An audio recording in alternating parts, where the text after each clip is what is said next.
A Fieldcraft Chronicles documentary guide. Picture yourself standing in a Belgian field in the autumn of 1917. The earth is churned into a moonscape of craters and wire, yet somewhere beyond the thunder of artillery, a different revolution is unfolding. While young men fought in trenches that reeked of cordite and decay, an agricultural transformation was quietly reshaping civilization itself. This is the story of how the Great War didn't just consume resources. It fundamentally rewrote humanity's relationship with the soil and in doing so created the blueprint for feeding billions. The innovations born from desperation between 1914 and 1918 didn't just sustain armies. They built the foundation of modern survival, self-sufficiency, and the very fieldcraft principles we practice today. Mechanization was suddenly thrust into the spotlight, facing challenges it had never known before. As war raged across Europe, the need for efficient food production became, well, absolutely critical. Tractors and machines, once seen as luxuries, now became the backbone of survival. The first Fordson tractors that rolled off assembly lines in 1917 weren't just farm equipment. They were instruments of survival. Imagine the desperation. 5 million British men had abandoned their ploughs for rifles, leaving fields untended as U-boats prowled the Atlantic, strangling food imports. The women of the land army stepped into the void, but human hands alone couldn't match what was needed.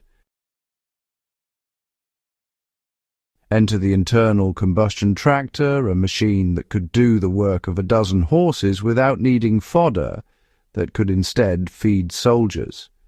The sound of these iron horses, the rhythmic chug of engines, the smell of petroleum cutting through morning mist over empty fields, became the soundtrack of survival on the home front. These weren't the steam-powered behemoths that occasionally exploded in spectacular fashion. These were reliable, mass-produced workhorses that freed up grain stores and horsepower for the front lines. Every tractor meant more horses available to haul artillery through knee-deep Flanders mud, and more oats diverted to cavalry units or transformed into the hardtack that kept infantrymen moving. The mechanization accelerated by warfare transformed not just agriculture, but the entire concept of human labor, proving that necessity doesn't just mother invention, it industrializes it. Preservation for battle was, absolutely critical. The challenge was pretty daunting, how to ensure that food remained safe and nutritious from the moment it left the farm until it reached soldiers at the front. Sometimes, weeks later, without proper preservation, supplies would spoil long before they arrived, leaving troops hungry and vulnerable. So innovative methods were developed and adopted on a massive scale, all to keep armies fed and ready for whatever lay ahead.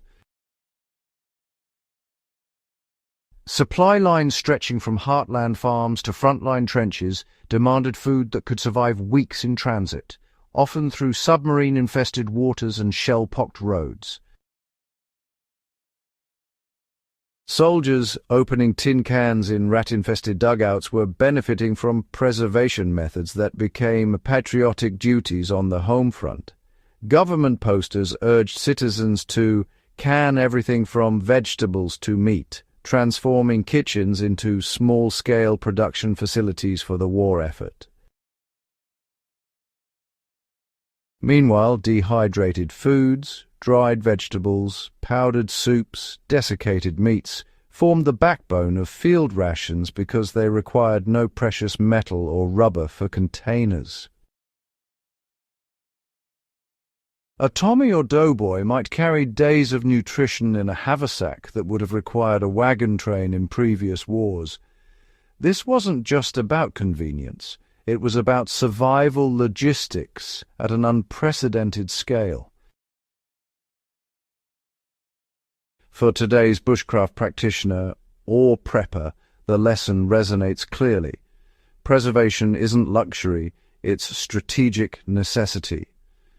Understanding how to can, dehydrate, and store food without modern refrigeration connects us directly to the innovations that sustained armies when failure meant starvation and defeat.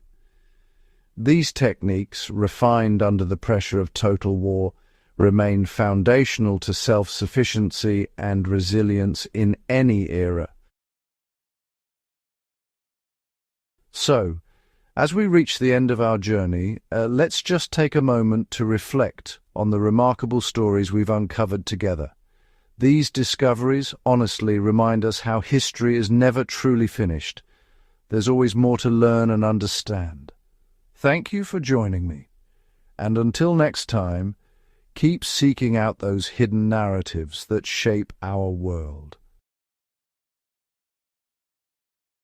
The agricultural revolution forged in the crucible of the Great War didn't end when the guns fell silent in November 1918. Every tractor that breaks soil today, every bag of fertilizer applied to garden beds, every jar sealed for winter storage, all carry the genetic code of innovations born from desperation and necessity. The soldiers who endured the worst that industrial warfare could deliver were sustained by a food system that reinvented itself under impossible pressure. Their legacy isn't just in the memorials and history books, it lives in the practical skills of fieldcraft, the philosophy of preparedness, and the understanding that true resilience comes from mastering the fundamentals of sustaining life.